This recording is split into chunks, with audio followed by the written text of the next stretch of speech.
Well, good afternoon, everyone. My name is May, and I was a swimmer, and then I transitioned to mixed martial arts and jiu-jitsu. In the middle of that journey, I somehow became a medical doctor, but chucked it, and then decided to stay in sports, in the sports arena. Okay, so she's downplaying what she's done, but yes, 5 Southeast Asian Games and Olympics, and I think the epitome of resilience and making that transition from swimming to something totally different, right? And she had a very successful career at one championships, and then after that, many other people were trying to get her to keep on fighting, but she drew the line. So I think making a transition and in her late 30s is something that's really magnificent, right? So welcome, and we're glad to have you here, and we want to hear your views. Well, thank you. Thanks for having me here. Looking forward to a fruitful, productive, and fun chat. Ting. Good afternoon, everyone. My name is Ting. I am a professional swimmer, a national swimmer for Team Singapore. I've been doing it for the last 22 years. I also coach on the side, and I am currently doing my master's in counseling and therapy.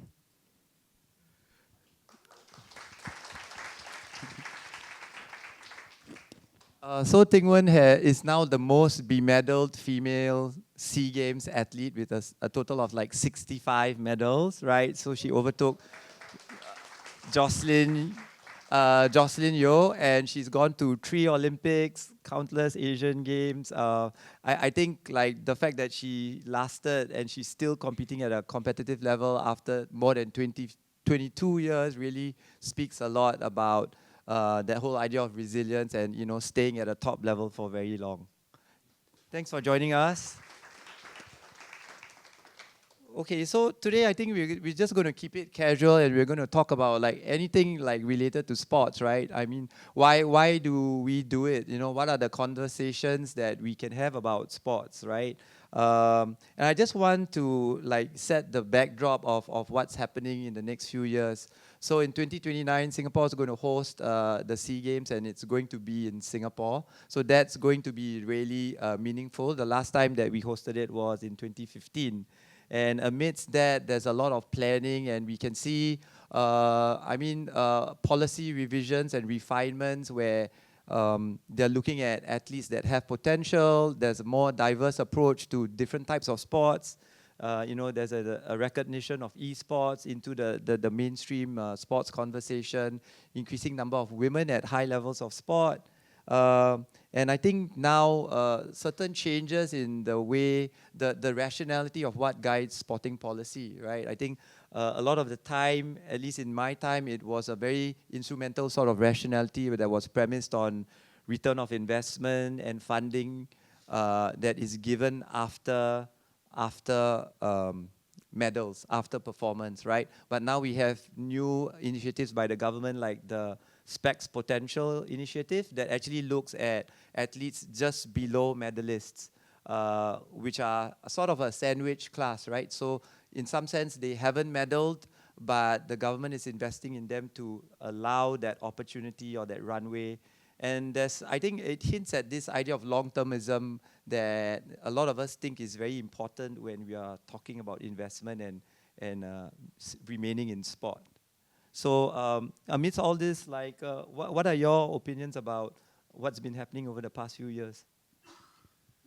Well, the face of sport has changed in a big way in many areas, from grassroots and what the objectives of doing sports is to how the government is investing in the way they're looking at what kind of sports they're investing in and the new type of sports they're bringing in that would keep the audience interested, that would keep kids in this day and age interested. So there's been a lot of changes, and I wouldn't say it's gradual. I mean, there were some pretty drastic steps with the Spec Scholarship and the sandwich class that you were talking about. I think 200 athletes recently were given a Spec Scholarship to prepare for 2029. Yeah, and I think it's also like a more diverse range of athletes from different sports as opposed to like 10 years ago. So there's more representation. Yeah, so I think it's it's a good direction that they're taking, but I think maybe, you know, it's more like we will invest X amount of money and then we'll see how these sports go, because it's the first time we're doing it like this and taking in all these niche sports like jiu-jitsu. It's not even a NSG sport, you know, and we're giving money to athletes in jiu-jitsu, which is great, and you know, among other sports. So it's not just sports that are featured in NSG and your mainstream sports. They are looking at the pockets, the niches. So it's a good way to start. What do you think, Ting? I agree with me. I think the support, and I can't talk from, you know, as me as a much more varied background with fighting, but even in swimming, I feel like the support has been a bit more spread out over the last few years as compared to maybe 10, 15 years ago. And I think right now there is this focus on development, you know, making sports science available to kids at a younger age, rather than only after they make the national team. So I think in terms of support, we're starting to see a lot more. I feel like, you know, as with anything, there are ways to improve it, to make it better, and we're still, I feel like, a little bit new in certain areas, and we're a bit cautious. But I still think there's an improvement from, you know, back when we were younger. Yeah, I think that's quite encouraging. I think two things that I read about and I was talking to you all about the other day. Something that's quite noteworthy is that there are more inroads into sports for women playing at a very high level. For instance, Danielle Tan, who actually plays for Borussia Dortmund, and I think that is a very important move on her part, because she moved away from that pragmatic role of going to university, right? A very cookie cutter way of, like, that Singaporean way of going to university, graduating, getting married, right? And she moved to play professionally, and now she's actually playing in the Japanese league at the age of 21. And this is something that we never heard of at, you know, like perhaps 10 years ago. And in other sports like rugby, we see two moves. Jane Chua at the age of 27, now she's playing in a Japanese rugby, Australian rugby league, like at the highest level. And also Hidayat Jeffreyuddin, who's going to play in the Indian league, where they are world-class rugby professionals. What do you think about that? I mean, obviously it indicates that mindsets are changing and people have slayed that sacred cow of pragmatism, and, you know, they're chasing their dreams, right? But does it mean that to go on to the next level, we need to go overseas? Well, let's put it this way. What Danielle did was very, very brave. And I did that when I was doing my O-levels in secondary school. My parents made a decision, because at that time there wasn't the internet, you know, and when you're being tracked by coaches from the US or from Europe or from wherever, you're being scouted. And I was 12 years old, and my parents decided, you know what, you have to make a decision. At school or swimming, you can't do both. You're not that smart. I said, okay. I am You got smart. a medical degree. Well, I just said, you know what, I am smart. I just don't get enough sleep, because we train 6 hours a day. And then I still need to go to school like every other kid and do homework like every other kid. So something's got to give. So can I just be smart enough to pass my classes, do really well on my SATs, get a full ride to a D1 school in the US, and then just pass O-levels? But parents said, yeah, okay, fine. You know, this is your means to an end, right? You're going to get a world-class education abroad, all paid for, because you're swimming. That's a good deal. You don't have to be like everybody else, slogging it out, tuition. I guess in this day and age, helicopter parents tuitioning kids, I mean, you know, things like that. So my parents like, just do you. The day you want to stop, just let us know. Then we don't have to wake up at 5 o'clock in the morning and send you to training. Okay? Tell us the night before. So, okay, fine. So it was a decision we made together, and because we knew that, I asked them, I said, can I do school after? They're like, you can always do school after if you want to. Because if you're going to be based in the US, you can always go to school later. And this is true. When I was there, I see people attending school in their 30s and their 40s, getting their masters, doing their bachelors, and I'm going, why are we in such a hurry? You know, so I made that decision as well. Although I still, you know, got my bachelor's in my 20s, and Danielle has taken a complete like, nope, we'll think about school much later. So I'm really glad she took that step. And I guess what I'm trying to say is, as athletes, we have a window. In the sports that we're playing, especially like at that time I was a swimmer. So in swimming, you definitely have a window. And in this window, if you want to be the best, you would have to give something up, I think.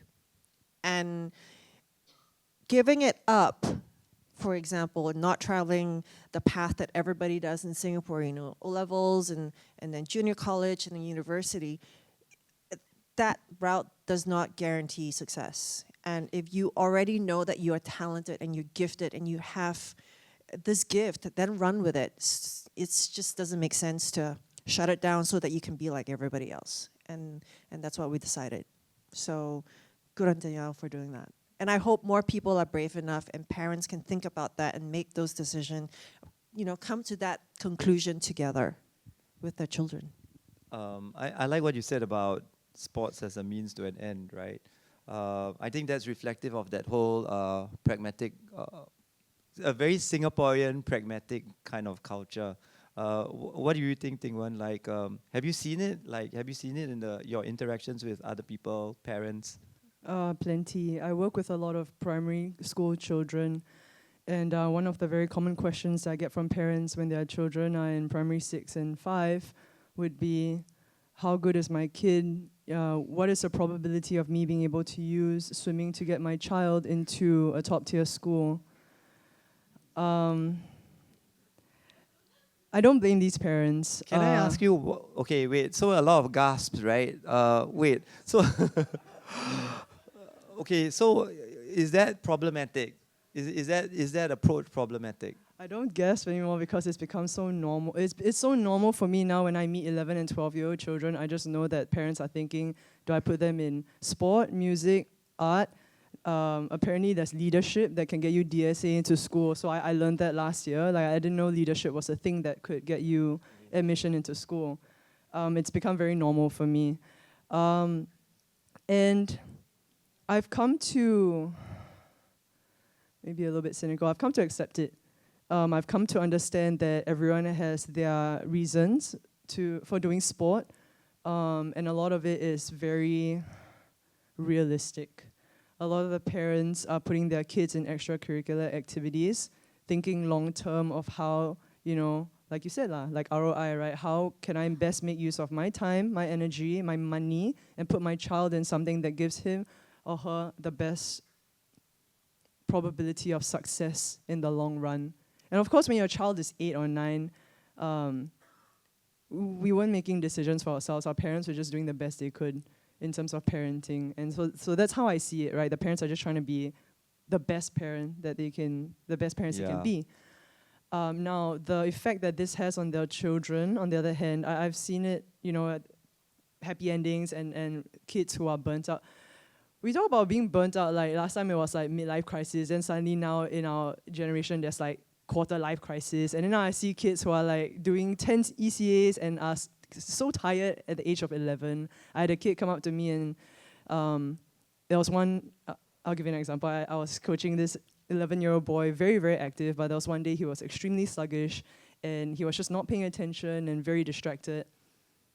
And I asked him what was going on. I was like, look, like, you know, we only have an hour, you know, let's really focus when we are together. He said, I'm really, really tired. I had a very long day today. It was a Saturday, right? Most of the time when we were young, I don't know what we were doing on Saturday other than tuition and maybe playing. I had coding, I had abacus, I had water polo, I think Muay Thai. I think he changed it to rock climbing already, but it was Muay Thai at that time. I just rushed over after Chinese tuition, and I have tennis after this. And I was counting on my...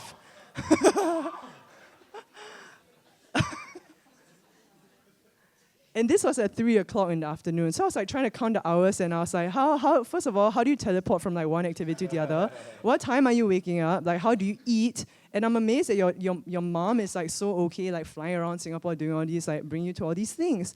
And then after that, I asked him, I was like, okay, so you have tennis after this. Like, is there any way you can tell your mom that you're really, really tired and maybe you don't want to go for tennis today? And he was like, I can't. My mom is going to force me to go. And she says the more things that I learn to do when I'm young now, the more chances I have of being good next time and being successful and making a lot of money. Okay. Wait, so, wow, poor boy. Okay.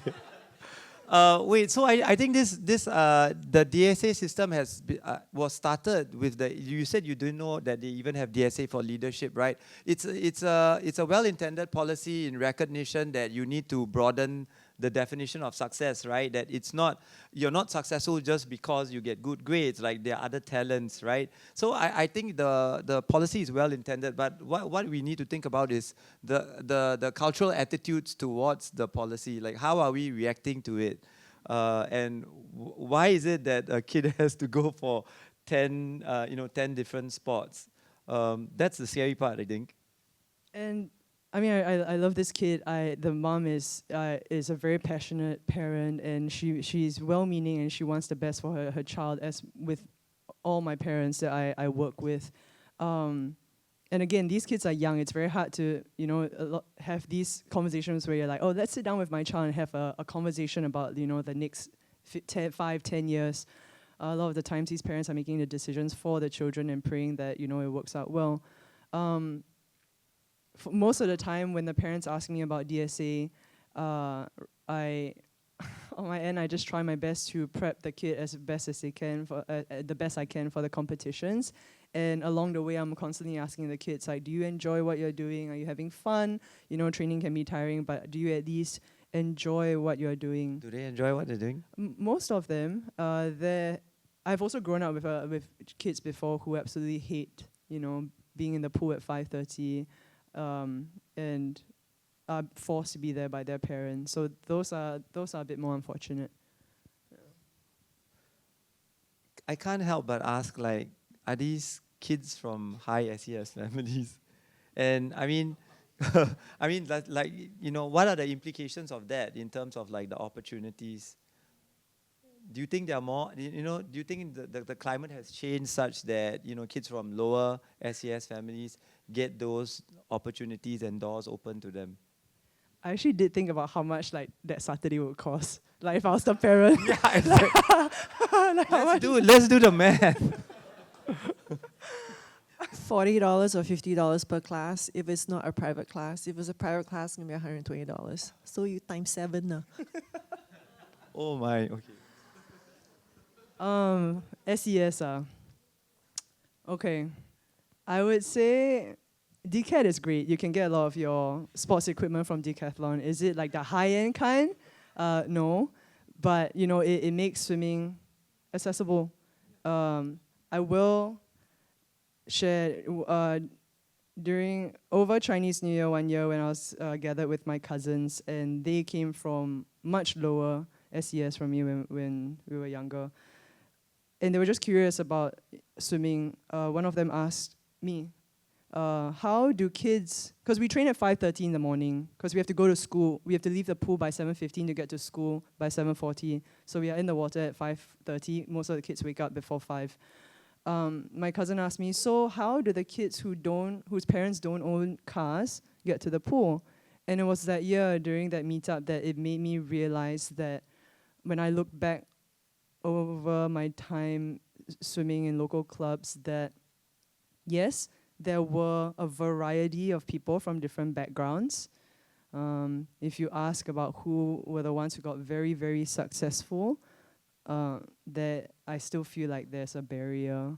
Because it's just hard, right? Some kids who, I trained around the Barker area, some kids coming all the way from Woodlands or Pasir Ris, and when I asked about the commute, it's like an hour and a half by public transport. Think about a whole day of school and then 2 hours of very hard training, and then you have to go home. By the time you get home and eat, like how do you do your homework, and then you have to sleep by 10 or 11 because you have to wake up at 4:45 the next day. A lot of the time it wasn't very sustainable, and most of my teammates just stopped doing the sport before O-levels. Even if they made it past O-levels, it was like, okay, before IB or A-levels or the end of poly, and then boys would have to go into army. So there's just constantly like, there were just reasons for my teammates to not continue in the sport. So there's like a organic funneling system somehow, right? That if you come from a background that can sustain you, that you'll go higher and higher. I think, I mean, Joe's schooling story actually does say that, but not. It doesn't discount like the fact that he's like, you know, a 1 in a million kind of a talent, right? But if the reality is that if the parents didn't have that amount of money to invest and that far-sightedness, then we may not have that Olympic gold medal. I think it's important for us to ask, like, what is being done to allow, you know, more accessibility to sports. And I think from a talent pool's perspective, you want to think about that also, because if it's only identifying and allowing talent from high SES, there's a lot of unidentified talent, you know, from the ground, you know, from people from all walks of life that, you know, will not get that opportunity. May, what do you think about that? Well, I think for accessibility,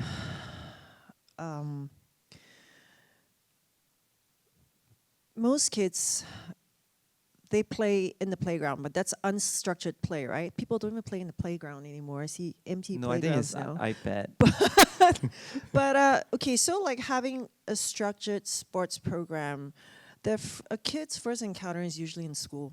So when you get into primary school and you pick a sport that you like to play or you like to try, and do that for 6 months to a year and decide, oh, if you like it or you don't like it, and then you move on to the next sport, try something else. You keep trying. So we used to do that in our time. I think I did ensemble, and then I did netball. Yeah, I played netball, and then I had to choose between netball and swimming in primary 6, so I chose swimming. However, now it's a little bit different. I only realize now that kids don't really have that access to to sports anymore in school. It's more like, in order to join a sports team in school, you have to already know how to play it. I was really flabbergasted when I heard that, because Can you elaborate what you mean by you have to know how to play it? so you get auditioned to, like, I just remember as a kid, we would look at this form, right, and say, oh yeah, I want to try this sport. Check, and then you turn in your form. But now you have to be auditioned. If you want to try tennis or floorball or basketball, you show up and they audition you and see if you have skills. If you don't have skills, you don't even make it to play in school. So you don't get to learn or get exposed to a sport in school. So when it becomes like this, with this filter, or suddenly the barrier to entry becomes a little bit higher, it becomes a problem, because it means you have to invest money to teach or to send your kids to classes before they even go to the first To get into structured that sport, CCA, yeah. to a CCA or ECA in school. Well, what is the effect of that? I mean, it just means that sports is now an entity or an activity for families with expendable income. If you don't have that, then your child is not going to do sport in school. And that's really sad. And that also kills the grassroots and the entire ecosystem of the base of our sports, which is contradictory to what we're trying to achieve. Yeah. I mean, we did talk a little bit about the funneling, right, earlier on. And I made a comment about how Singapore is very small. We only have a certain number of people. We're not like those bigger countries that they can just, you know, put their kids through the factory and then find their champions. Our pool is a lot smaller. So when we were talking about just figuring out how to structure, how to get the most amount of success at a very high level, I made a comment about how I feel like perhaps, it's having to choose, funneling all your resources onto sports that you feel like will have the highest ROI at a high level, or just let your kids play. We put the funding where it on the ground level at school, and then kind of just hope that through play and exploration, these kids find their niche or find things they're passionate about or good at, and then find your talent pool from there. But May had a different opinion where you feel like you need that. Well, I feel like Singapore is very small and we have a small population compared to the other powerhouses like the US and China. And just letting kids play and be athletic in anything. They could be jumping rope for all I care, or bowling, or playing darts, just anything, play sport. Because just because you play a sport at primary 3 doesn't mean that we expect you to be world champion at primary 6 or win a medal, because the skills that you learn from sports can be transferred when you're a lot older. You can't be transferred to other sports. I mean, I've done that. I went through 3 different sports, actually 4. I did netball, swimming, and then mixed martial arts and jiu-jitsu. So all the skills were transferable. So it doesn't mean that if you don't make it as a badminton player or basketball player, doesn't mean that your skills that you have cannot be transferred to another sport. It can be much later when your body is much bigger and stronger, and then you pick a sport that works for you. So, it's a bit short-sighted when we think about early specialization and think that, all right, you've invested all these years in swimming, you should stay as a swimmer, and if you don't make it by this age means you're not going to make it. I'm like, well, that's not really true, because you can do another sport and these skills will transfer. Not necessarily the swimming skills, but the body as a machine can adapt. I think And it's a you have to think mindset. about It's a that. mindset thing as well, right? And I think there's this tension between wanting high performance and also ensuring that everyone has access to sport.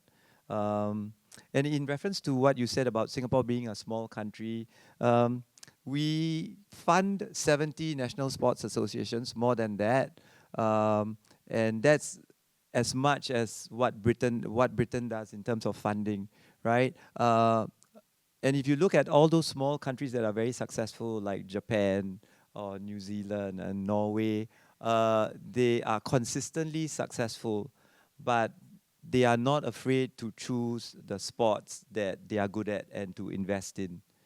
So I think the issue is that if you have so many sports, at the end of the day, if you want to see more Joe Schoolings and Quah and Lokian Youth, right, there'll come a point due to scarcity that we need to make a choice, right? And you need to choose which sports you need to allocate more money to. But that actually, I think in the recent weeks has stirred conversations about, are we being elitist, or why are we looking down on other sports, or are some sports more prestigious than others?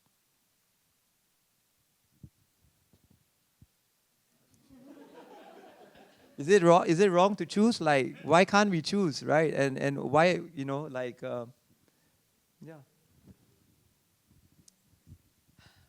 Okay, so I'll come from the perspective of a sports administrator, because I was vice president of Jiu-Jitsu Association, and now I'm in the Mixed Martial Arts Association, helping out, helping guide them along, because they're all new sports. Mixed martial arts is going to be in Asian Games this year, first time. Jiu-Jitsu started its game sport journey back in 2019, where I was the first team manager, and I kind of eased them into this whole big scary journey of SEA Games and Asian Games. At that time, in our first foray to SEA Games, Jiu-Jitsu won 9 medals. First time. 2 gold medals, a bunch of silver and bronzes, I don't remember, but it's 2 gold medals. It's the first time. And after that, I was knocking on the door of Sport SG going, where's the funding? We got more medals than a lot of the other sports outside of swimming. And I also came from swimming, where I know that they get X amount of money, and the swimmers, they perform. So we got 9, and then there's all these sports who got less than 9, and they get this amount of money. How about us? The government was like, nah, you're not NSA yet. So, where is this conversation National going? Sports Association, right? Yeah, so we're not a fully fledged National Sports Association yet. I'm going, yeah, but we got the medals. Because if you want ROI, we got 9 of them. 2 in gold. What else are you looking for? I mean, we didn't even get like $500, right? I'm like, some funding so that we can start sending our athletes, because we are looking at the Asian Games 2022. What's that, Hangzhou? Yeah, we're looking at Hangzhou. We want to start sending our athletes out to train, to give them funding for training camps. Where's the money? Nothing. So, just because the medals, the hardware come, doesn't mean that the money comes as well. This is where there's a lot of discrepancy. And so as the sports administrator, sometimes it's not just about results. It's about sustainability of the sports association and how they're being managed as well. So there's a lot of stuff in the background. I think it's not so easy. I think they also look at like the ground level, like interest in the sport and the potential to grow or engage the community. So they say, yes, we are looking at the grassroots levels. Do you have grassroots events? Do you have a lot of participation? Do you have youth development? Do you have... So they gave us this checklist, right? And I'm looking at this checklist, and then I go find out from schools. Suddenly you have this barrier to entry. You already need to know to play the sport before you can get into the team. So I'm going, everything is contradictory. You want numbers, but you have your barrier to entry so high. How are we going to achieve that? So it's they need to align that better, I think. I'm talking about comparison with sports, right?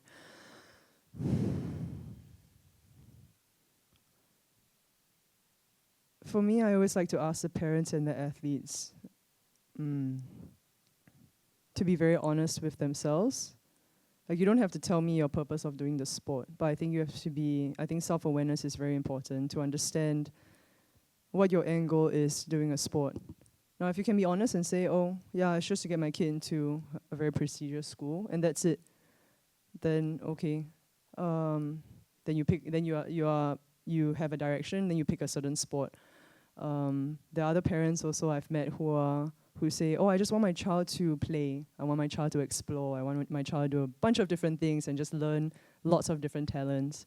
Okay, then your goal is just to have your child try, right? And so I suppose this comparison of sports thing came about mostly because of, I suppose, funding and trying to understand where to allot, put the resources. And unfortunately, or fortunately for swimming, we have 36 events.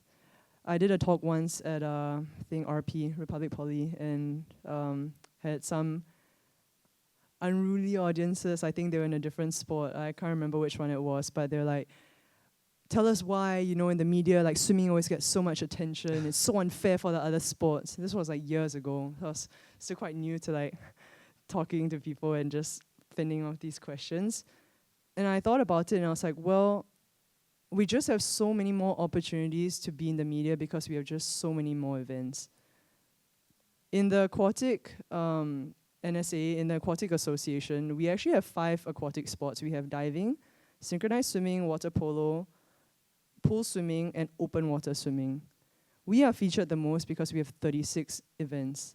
Water polo plays I don't know how many matches, and then it all come out with, on the medal tally, it always shows water polo 1, even though you have like 15 big guys and girls like playing so many different matches. You only come out with 1 medal, and I suppose in reality, what people are exposed to swimming more because of the opportunities that we have in terms of the number of events. And I suppose that sort of starts this vicious cycle of you see more of it, then it's seen as more successful, more money is put into it, and it just keeps going that way. Do I hope that there's more exposure for other sports? Yes. I also understand because we are a very small community, there's a reason why people are just so much more cautious in terms of trying to put funding in certain areas. But again, I'll just go back to with the parents and the athletes, it's always, for me, it's about, do you enjoy what you do? What is your purpose of doing what you do? And life is short. Like I encourage parents to not force their kids into certain sport because they think it's a prestigious sport or they think it'll get their kids into good schools.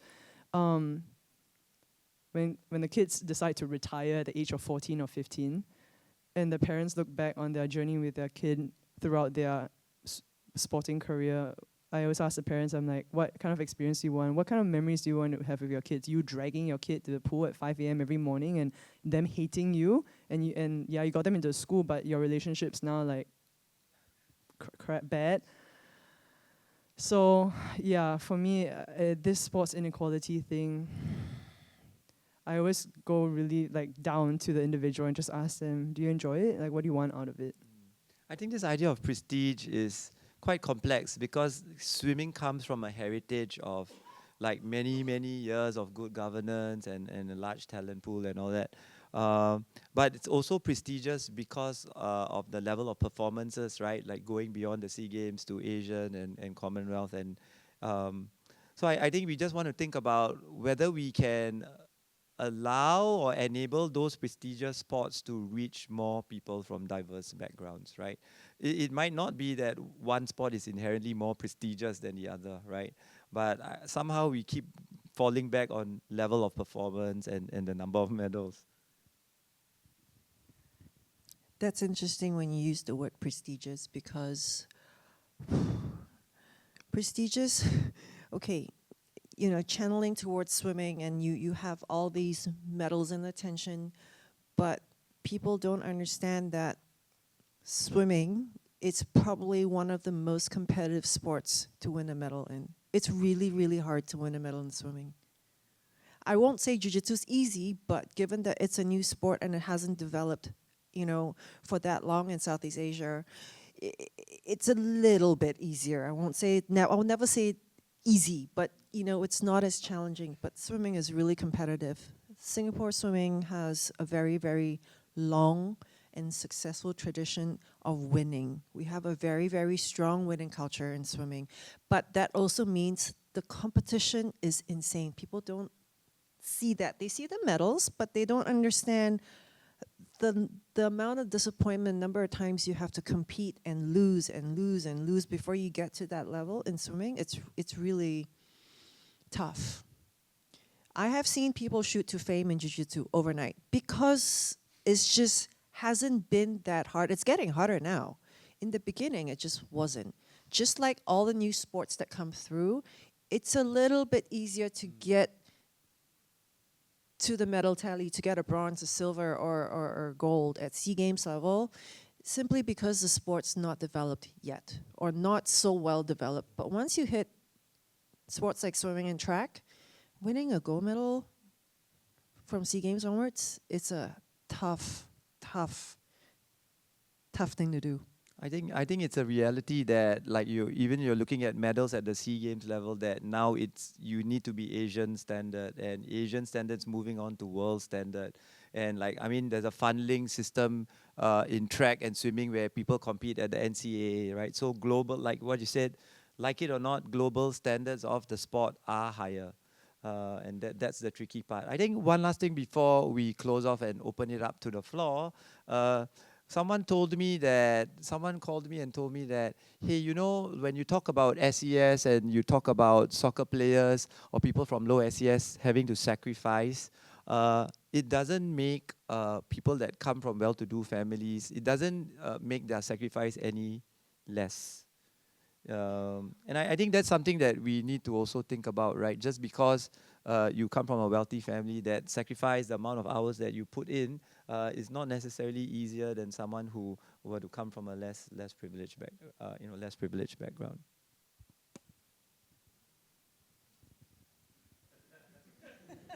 No, or you can.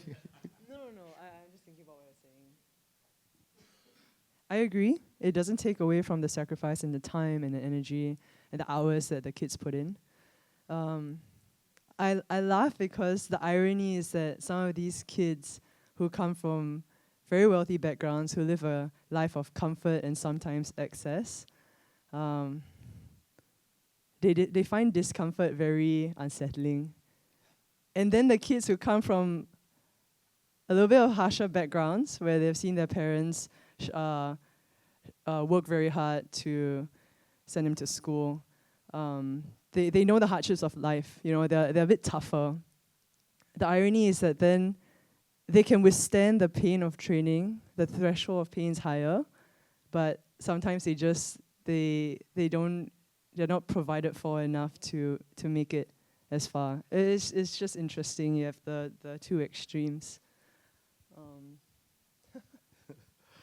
Thank you. Okay, so we're going to wrap it up before we open it up to the floor. I just want something to for you guys to think about. If you were to write a letter to your younger selves, what are one or two things that you would tell your younger self about sports or what you learned in life?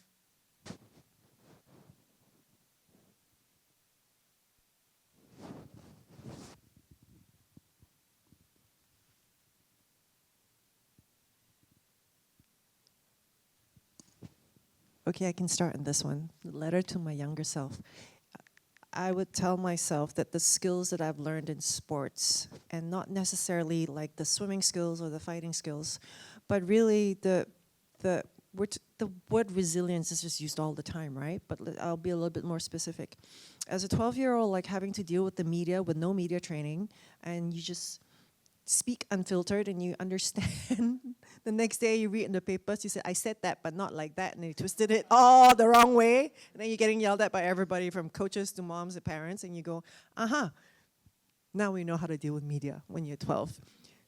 So communication, public speaking skills, confidence to address a crowd or any crowd. So these skills are all transferable to work. And when you have the tenacity and you're staring down this blue line and you're swimming all the time for hours and hours, and you know that you can beat boredom, you can beat anything that goes boo at you. And then you only realize that when you come out to work, that a lot of people fold when life goes boo once. They fold. And you're like, really? It's not that bad.